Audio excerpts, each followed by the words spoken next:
event.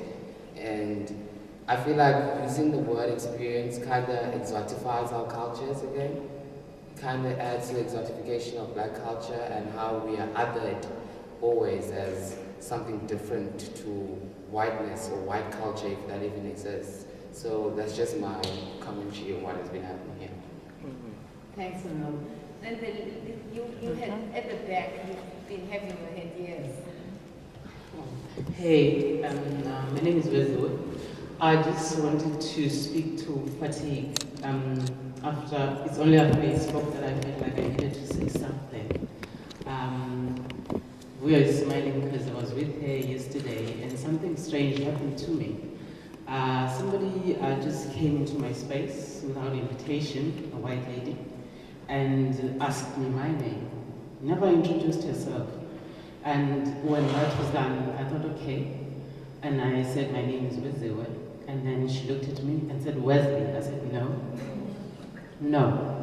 And then I kept having to explain my name, and she wanted to fast track this whole thing. Because the next thing that came out was, what does your name mean, darling? And I was like, oh no, not this again.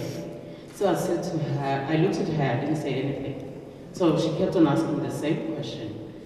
And Vuya kept on looking at me, and I said to her, so I kept quiet, and she said, are we going to have a conversation about this?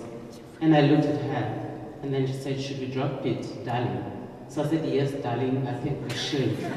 And then I looked at her, and she kept on looking at me. And what she did next was to stand up and dance, and then came back and told me, without knowing me as a person, that I was an angry person. Oh. So then I was like, what is this? Then I started singing, I'm in heaven. Because I thought I needed to get back to myself and not handle this person. So then after that, for me, this is the fatigue. I always run. I always meet white people that are really good people sometimes, but I always run because I don't want to explain my life, my experiences every day. Because now it's like I have to relive everything, I have to explain everything all the time. White people do a lot of research, why don't they go and research on these things? I'm really tired of doing it. So maybe I think the last time I spoke about ideas, but maybe let me ground it to say that I've been in a relationship partnered with a white woman for 14 years. And we have taken the commitment, as your friendship has, to speak about the difficult things that happen, in particular around class. I come from a working class Cape Flats background, so-called colored, but also I'm a Naidu, and so there's this so-called Indian thing also going on. So it's like our family is a horse, to be honest with you. We also have an adopted daughter who was born in Soweto. So there's a whole lot of things going on there. And one of the things, she works at a university, and one of the things, you asked the question about what's going on with students around this question of race and who can talk and who can't, how can we have dialogue with each other, difficult dialogue.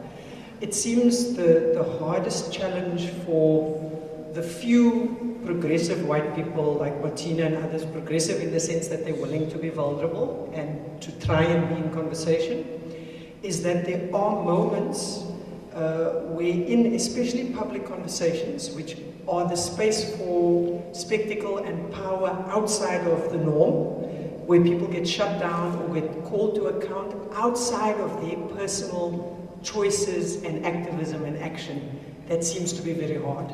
So in a Wit space or a UCT space, it's not like Stellenbosch, where people are still asking about why people don't want to be friends if they're white. In these spaces, students are saying, fuck white people. We don't want them in our spaces. In fact, we will even tell a white professor to shut up and get out, which has happened in a public arena. So for me, there's this question from the side of the radical student, and sometimes myself, how are we being critical? We were talking about it on the way here. How are we being critical to discern so that we don't reproduce stereotypes?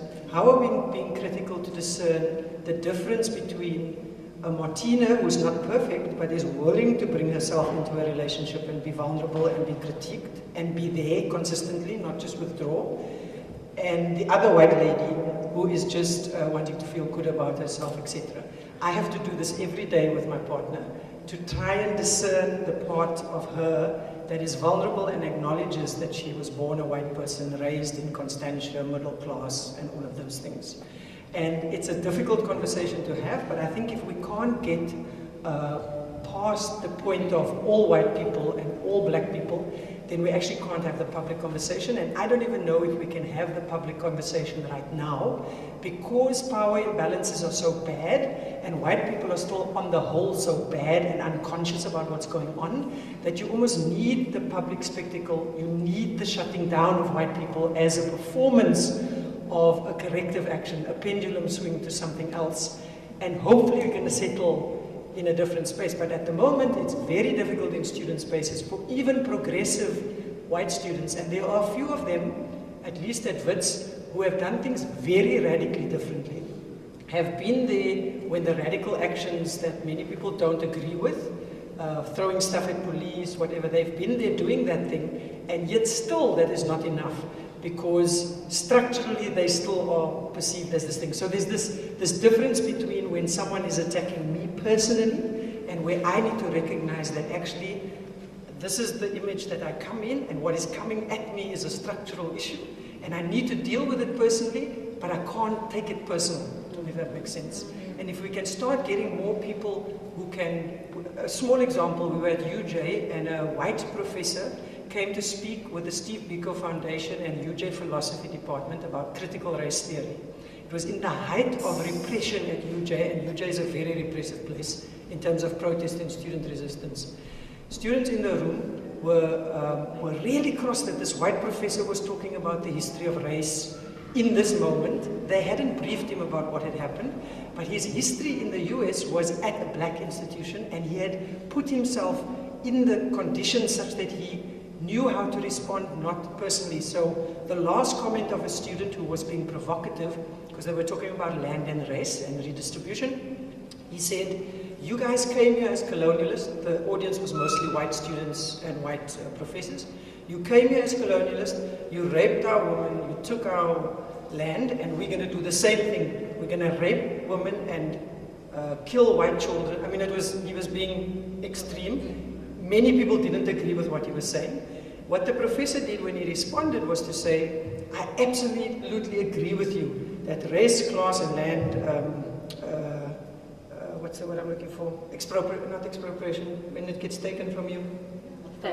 Land theft is a problem and is intimately related. I really don't believe that raping women and hurting children is going to help, but we have to have the other conversation." And that opened up a conversation in the way that white South African professors, they can't do. They take the whole thing personally, like it's an attack on me, and that closes the possibility for the conversation. So something between the individual, the subjective and the objective that we have to think about. And in a public setting, I'm sorry, but people have to be shut down in the way my comrade also said to you. Like, maybe this is not your project, but the history of the university has been that white people have gone and studied for the...